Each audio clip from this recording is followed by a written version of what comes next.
والصلاة والسلام على من لا نبي بعده.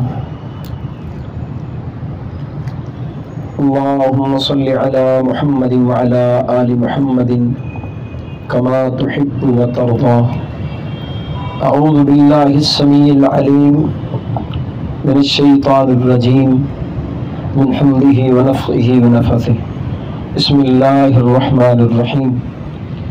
یا بنی آدم قد انزلنا علیکم لباسا یواری سوآتکم وریشا ولباس التقوی ذلک خیر. نہایت واجب الاحترام بھائیو بزرگوں، انسان دو چیزوں کے مجموعہ کا نام ہے، ایک ہے جسم اور دوسری ہے روح.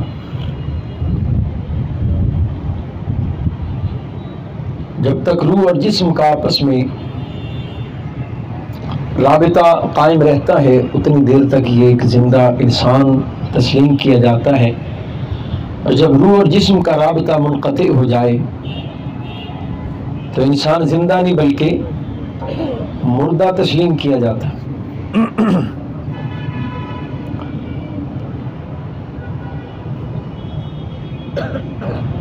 روح کا عارضی طور پر بھی جسم سے رابطہ منقطع ہو جاتا ہے.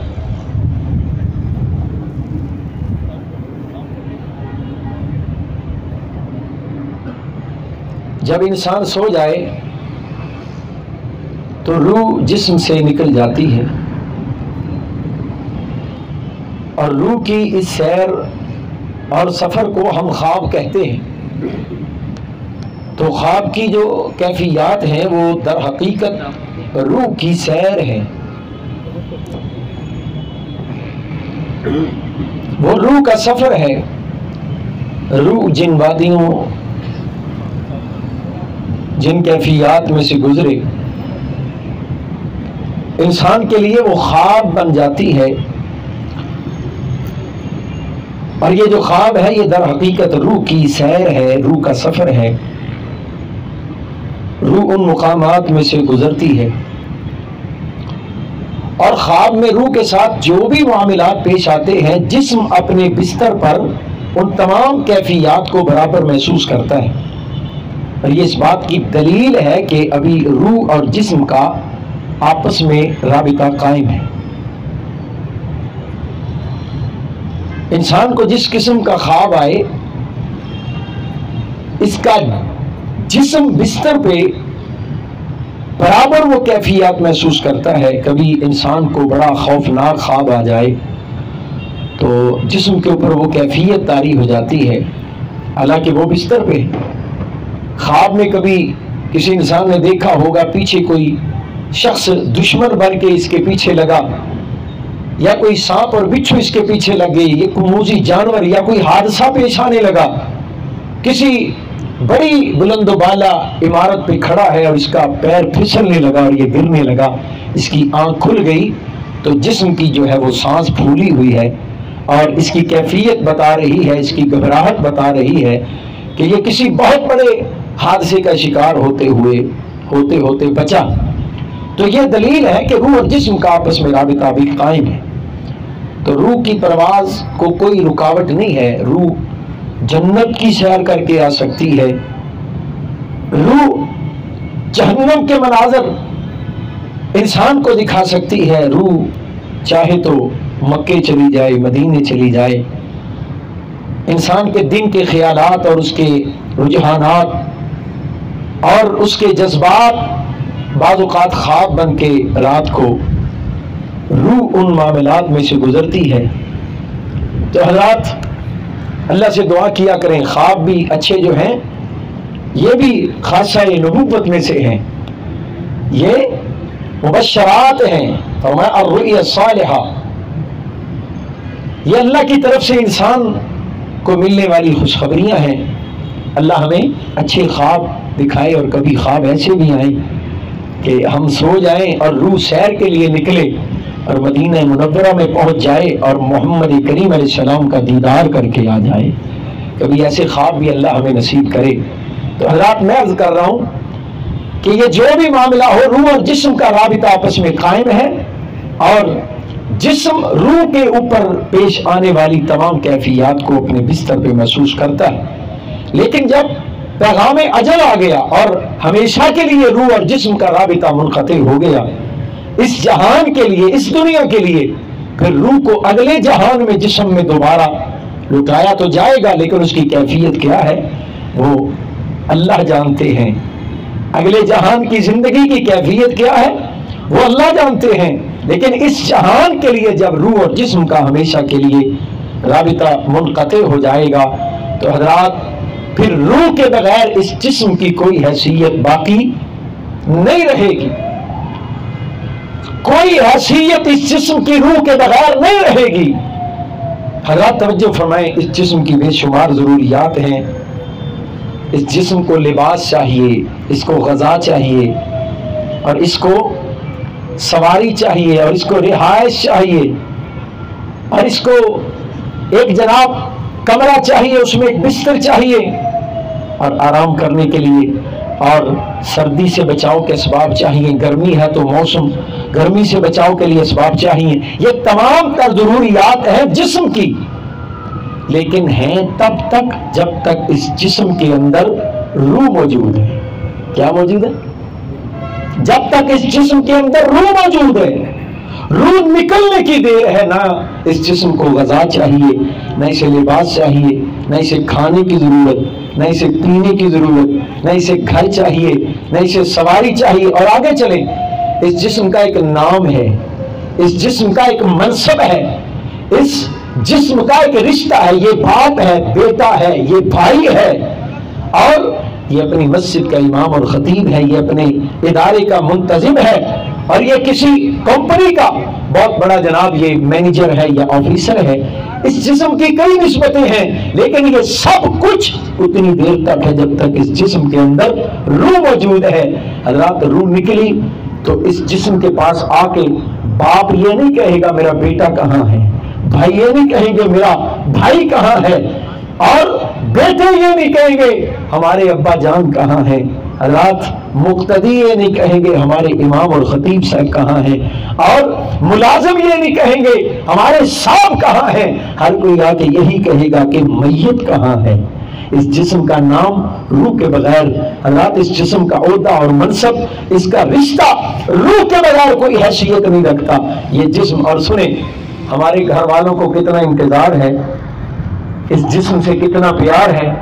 ہم آپ کے پاس بیٹھے ہیں اور پنجاب میں فکر پڑی ہے، کہاں رہ گئی اتنا لمبا آپ کا دورہ، اب دین کے لیے تبلیغ کے لیے نکلے ہیں، گھر میں بچے اداس ہو چکے ہیں، جسم کا انتظار ہے، گھر میں جسم کی قدر ہے، حیثیت ہے، اس جسم کے ساتھ بڑی محبتیں اور الفتیں اور انس ہے، اس جسم کی بڑی ضرورتیں ہیں گھر والوں کو، لیکن مجھے پیدا کرنے والی ذات کی قسم اس جسم کی گھر والوں کو اتنی دیر تک ضرورت ہے جب تک اس جسم کے اندر کیا ہے۔ ساڈا پنجابیاں دا ایک مزاج ہوندا ہے، مجمع نال ہاں ملائے تے پھر اسی گل کر سکنے، نہیں تے اسی کہنے ہاں کہ جاؤ پھر اللہ دی سپرد۔ کیوں جی کچھ سنیں گے انشاءاللہ؟ میں سناؤں تو توجہ ہے نا؟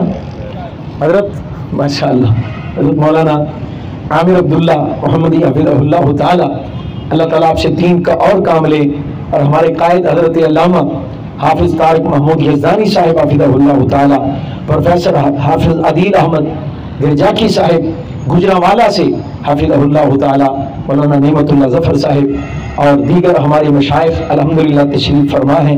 میں بڑے اختصار سے اپنی بات مکمل کرتا ہوں۔ گھر والوں نے بھی اس جسم کو روح کے بغیر ایک دن بھی اپنے گھر میں رکھنا گوارا وہ نہیں کریں گے، وہ کہیں گے اب ہم نے اس کا کیا کرنا ہے، روح نہیں رہی، اس کو اٹھاؤ اور قبر کے گڑھے میں اتار کے آؤ۔ تو میرے عزیزوں، اس جسم کی ساری حیثیت روح کے ساتھ ہے، روح کے بغیر اس جسم کی کوئی حیثیت۔ وہ چند اجساد ایسے تھے کہ جن کے متعلق اللہ تعالیٰ نے زمین کو کہا اے زمین جب تیرے اندر کوئی جسم آئے تو تو اس کو مٹا دیتی ہے، اس کو کھا جاتی ہے، لیکن میں تیرا رب ہوں، میں تجھے کہتا ہوں ان اللہ قد حرم علی الارض ان تأکل اجساد الانبیاء، اے زمین جب تیرے اندر کسی نبی کا جسم آئے تو میں تیرا رب کہتا ہوں اس کو کھانا نہیں بلکہ اس کی حفاظت کرنی ہے۔ تو وہاں جسموں کی الگ حیثیت اور مقام ہے، روحوں کی الگ حیثیت ہے۔ یہاں تو کسی نے کسی رو میں بہ کے کہہ دیا زمین میلی نہیں ہوتی، زمن میلا نہیں ہوتا، محمد کے غلاموں کا کفن میلا نہیں۔ ہم اس معیار کے غلام بھی بن سکے ہیں کہ نہیں؟ ہم اس معیار کے غلام بھی بنے ہیں کہ نہیں؟ یہ تو پتہ چلے گا نا جب قبر کے گڑھے میں جائیں گے کہ جسم کے ساتھ بنتی کیا ہے، اس جسم کا نام و نشان بھی بچے گا کہ نہیں؟ کفن تو کیا وجود مٹ جائے گا۔ تو میرے عزیزو، اس جسم کی جتنی حیثیت اور اہمیت ہے وہ روح کے ساتھ ہے، روح کے بغیر اس جسم کی کوئی حیثیت نہیں۔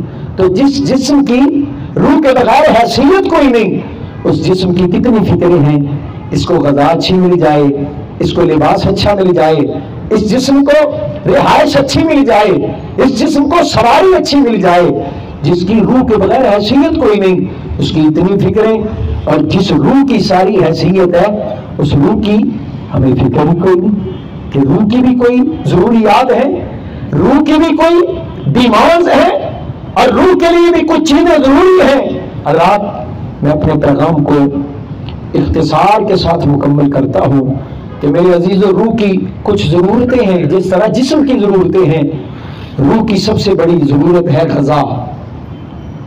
کیا ضرورت ہے روح کی؟ غذا۔ روح کی سب سے بڑی ضرورت ہے غذا، جیسے جسم کی سب سے بڑی ضرورت ہے غذا۔ غذا کے بغیر جسم جو ہے وہ زندہ نہیں رہ پاتا، وہ ختم ہو جاتا ہے۔ اسی طرح غذا کے بغیر روح بھی اتنی کمزور ہو جائے گی کہ ایسا سمجھے کہ اس کو خط نہیں تصور کیا جائے گا۔ حضرات، غذا کے بغیر روح کمزور ہو جائے گی، اور کمزور روح انسان کی جو ہے وہ کل قیامت کے دن رسوائی کا اور اس کی بدنامی کا ذریعہ بنے گی۔ روح کو باہم کثرت کے ساتھ اس کی غذا پہنچائیں، اور روح کی بہترین غذا اللہ کا ذکر ہے۔ روح کی سب سے بڑی غذا اللہ کا قرآن ہے، اور اگر قرآن کے اوپر دل نہ لگے، قرآن کی سماعت پر، قرآن کی تلاوت پہ انسان کا دل نہ لگے، تو انسان یہ سمجھ لے کہ رپورٹ آ چکی ہے کہ میری روح بیمار ہے، قرآن سننے کو جی نہیں کر رہا، قرآن کی مجلس میں بیٹھنے کو جی نہیں کر رہا، اس کا مطلب ہے کہ میری روح بیمار ہے۔ اب اس روح کا علاج بھی، اس کی بیماریوں کا علاج بھی اللہ کا قرآن ہے۔ تو قرآن کی تلاوت و سماعت کی کثرت کیجئے۔ جیسے جیسے قرآن کی تلاوت بڑھتی جائے گی، شیطان کے جال چھٹتے جائیں گے انشاءاللہ، شیطان کی زنجیریں اور اس کے رسے ٹوٹتے جائیں گے، اور انشاءاللہ روح تندرست و توانا اور طاقتور ہوتی جائے گی۔ اللہ کریم نے قرآن میں کہا انما المؤمنون الذین اذا ذکر اللہ وجلت قلوبهم واذا تلیت علیہم آیاتہ زادتهم ایمانا وعلی ربهم یتوکلون۔ تو میرے عزیزو، یہ مجلس آج کی بہت مختصر مجلس تھی، تو ہم تو روزمرہ روٹین کے ساتھ بیان کرنے والے اور اللہ کے دین کی خدمت کرنے والے، لوگوں تک قرآن و سنت کا پیغام پہنچانے والے، وہ اللہ کے دین کی خادم ہیں، تو یہ سلسلے اللہ کی رحمتوں سے جاری و ساری ہیں۔ اب آپ کی ملاقات، آپ کی زیارت مقصود تھا، اللہ تعالیٰ نے آپ سے ملاقات کروائی۔ اللہ ہماری اس ملاقات کو ہماری نجات کا ذریعہ بنائے۔ جن بھائیوں نے اس پروگرام کا اہتمام کیا، اللہ تعالیٰ ان کی کاوشوں کو قبول و منظور فرمائے۔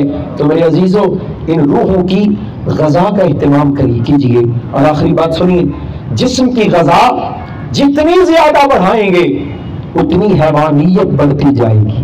جسم کی غذا جتنی بڑھے گی اتنی حیوانیت بڑھے گی، اور روح کی غذا جتنی بڑھے گی اتنی روحانیت بڑھے گی۔ اللہ ان روحوں کو ایسی تندرست و توانا کر دے گا کہ جسم تو کمزور ہوگا، سیاہ رنگ کا جسم، موٹے ہونٹوں والا شخص ہے، اس کا جسم سیاہ ہے اور داغدار ہے، امیہ کی ماریں کھا کے اس کے وجود پہ زخموں کے نشان ہیں، کالا رنگ ہے، گلے میں غلامی کا لیبل ہے، اور یہ بالکل کمزور اور انتہائی حضرات یہ داغدار وجود والا شخص ہے، یعنی اس کے زخموں کے نشان اس کے جسم پہ بنے ہیں، اور یہ حبشی غلام ہے، لیکن اس کے وجود میں جسم میں روح اتنی تندرست و توانا ہے کہ یہ چلتا زمین پہ ہے اور اس کے قدموں کی آہٹ رب کی جنت میں گونج رہی ہے۔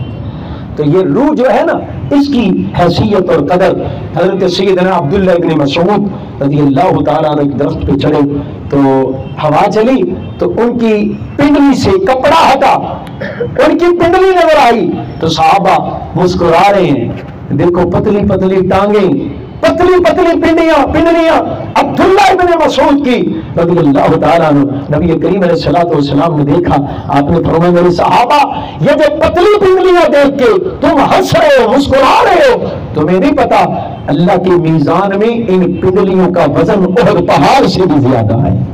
تم نہیں جانتے یہ ان جسموں کا، یہ ان کے جسموں کے گوشت کا حضرات یہ وزن اور قدر نہیں ہے، ان کی روحوں کی قیمت ہے، یہ ان کی روحوں کی قدر ہے۔ اللہ تعالی ہم سب کو یہ توفیق عطا فرمائے کہ جسم کمزور بھی ہو، جسم بیمار بھی ہو، جسم سیاہ رنگ کے بھی ہو، حضرات جسم داغدار بھی ہو تو کام چلے گا۔ روح کمزور ہوئی تو کام نہیں چلے گا، روح بیمار ہوئی تو کام نہیں چلے گا۔ اللہ تعالیٰ سے دعا ہے اللہ ہمیں روح کی ضرورت، سب سے بڑی ضرورت جو ہے وہ غذا ہے، اللہ اس کا باہم اہتمام کرنے کی، روح کو پوری غذا فراہم کرنے کی اور بھرپور طریقے سے کثرت سے اس روح کو غذا پہنچانے کی اللہ تعالیٰ ہم سب کو توفیق عطا فرمائے۔ دین کی بات پھیلانا صدقہ جاریہ ہے، ثواب کی نیت سے ویڈیو کو شیئر ضرور کیجیے۔